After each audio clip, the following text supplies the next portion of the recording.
journal de 8h. Maël Hassani, bonjour. Bonjour Thomas, bonjour à tous. Tout d'abord, intéressons-nous à ces fêtes de l'Assomption qui s'annoncent dans un contexte tendu. Le ministre de l'Intérieur Bruno Retailleau demande au préfet de renforcer la protection des lieux de culte chrétiens lors du week-end du 15 août en raison de la hausse des violences contre cette religion. 401 faits recensés entre janvier et juin dernier, plus 13% en l'espace d'un an. Les fidèles rencontrés à Notre-Dame de Paris par Charles Bouchin pour Europe 1 sont bien conscients de la menace qui pèse sur eux. Sur le parvis de Notre-Dame, les catholiques s'inquiètent de potentiels nouveaux actes antichrétiens lors de la fête de l'Assomption. On est quand même un pays marqué par le terrorisme et on est quand même, je pense, aux premières loges pour être attaqué, ou surtout la religion catholique. Le fait de religion est attaqué. Il y a toujours des fous furieux qui se débrouillent pour mettre la pagaille. Le 15 août, les églises feront l'objet d'une attention toute particulière des forces de l'ordre. Le dispositif de sécurité sera notamment renforcé lors des offices et des pèlerinages. C'est triste d'en arriver là, surtout à notre époque, et puis il faut bien défendre notre religion. Quand on voit ce qui se passe dans d'autres pays, et même chez nous aussi occasionnellement, je comprends qu'on prenne des précautions. C'est quand même la religion la plus persécutée au monde. Et face à ces appréhensions, le père Hervé Gilles du diocèse de Strasbourg souhaite remettre la religion au cœur des préoccupations. Il appelle tous les fidèles à se remémorer le message de cette grande fête chrétienne. L'Assomption, c'est le fait de s'assumer. Il ne faut pas vivre dans la peur. Malgré les persécutions, malgré ces situations d'insécurité et tout, on implore la clémence divine et on demande de prendre courage. Il espère ainsi voir de nombreux catholiques dans les rues vendredi pour participer à des processions et commémorer l'élévation au ciel de la Vierge Marie. Le reportage européen de Charles Bouchin. Marion nous le disait, 14 départements du sud-ouest et du centre-est sont placés en alerte rouge canicule aujourd'hui. Et ces mêmes départements resteront en vigilance maximale demain. La vague de chaleur qui frappe une grande partie du pays va se poursuivre encore plusieurs jours. La barre des 40 degrés devrait être franchie aujourd'hui sur le littoral aquitain, en vallée du Rhône, en Ardèche. Seul le quart nord-ouest épargné pour le moment. Et si les canicules sont de plus en plus fréquentes, Alexis Bourdon, ces épisodes mettent toujours le gouvernement sous pression.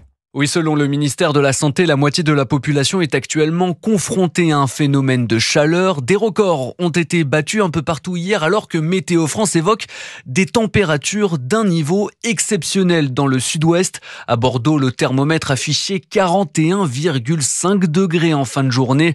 Lors d'une conférence de presse, Catherine Vautrin, la ministre de la Santé, a rappelé les conseils de prévention pour supporter cet épisode caniculaire. Chacun de nos concitoyens doit se souvenir qu'il faut rester au frais, s'hydrater le plus possible en buvant évidemment de l'eau, faire attention à ses proches, aux personnes que l'on connaît qui sont des personnes isolées. Ensemble, on apporte les solutions les plus concrètes possibles pour répondre aux attentes de nos concitoyens. Le gouvernement a également mis en place un numéro vert canicule, le 0800 06 66 66, un numéro gratuit pour obtenir des renseignements concernant les fortes températures.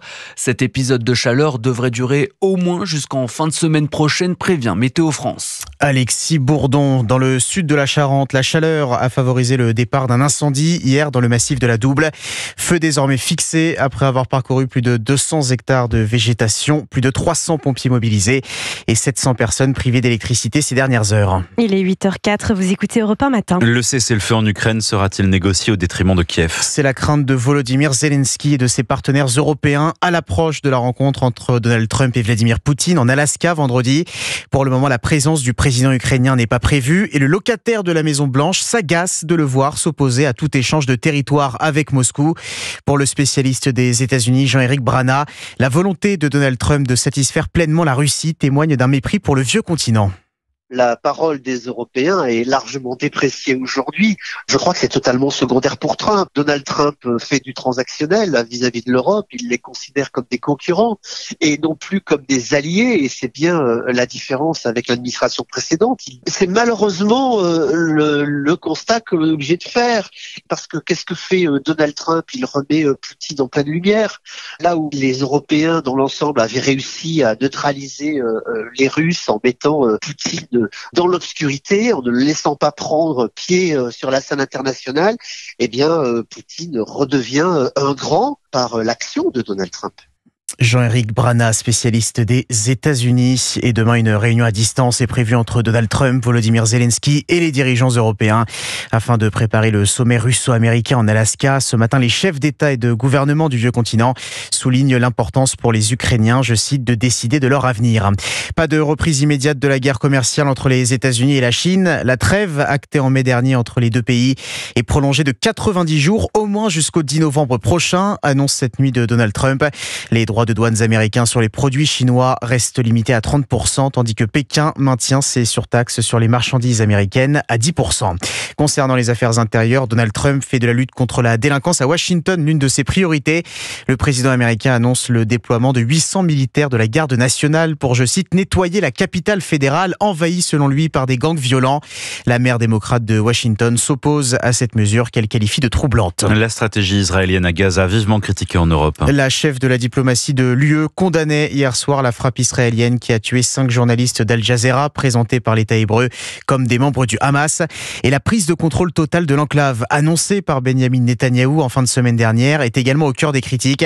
La chef du gouvernement italien Giorgia Meloni fait part de sa profonde préoccupation et Jacques Serret, Emmanuel Macron exprime aussi une vive opposition. Oui, depuis le fort de Brégançon, Emmanuel Macron suit de près la situation au Proche-Orient et notamment le projet des autorités israéliennes d'une expansion de leur opération militaire à Gazaville.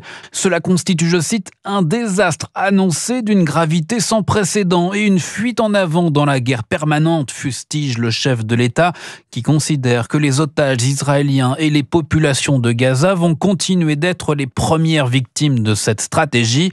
À la place, l'Élysée fait savoir qu'Emmanuel Macron propose la mise en place d'une mission de stabilisation sous mandat de l'ONU. Cette idée de coalition internationale est la priorité aux yeux du président, la seule voie crédible selon lui pour sortir d'une situation inacceptable pour les familles d'otages comme pour les Gazaouis. Reste que la validation de cette mission est loin d'être acquise. Pour voir le jour, elle devrait recevoir un mandat du Conseil de sécurité de l'ONU. Et les États-Unis, dotés d'un droit de veto, ne varient pas dans leur soutien à Israël. Jacques Serret du service politique d'Europe 1. Emmanuel Macron qui vient de promulguer la loi Duplon.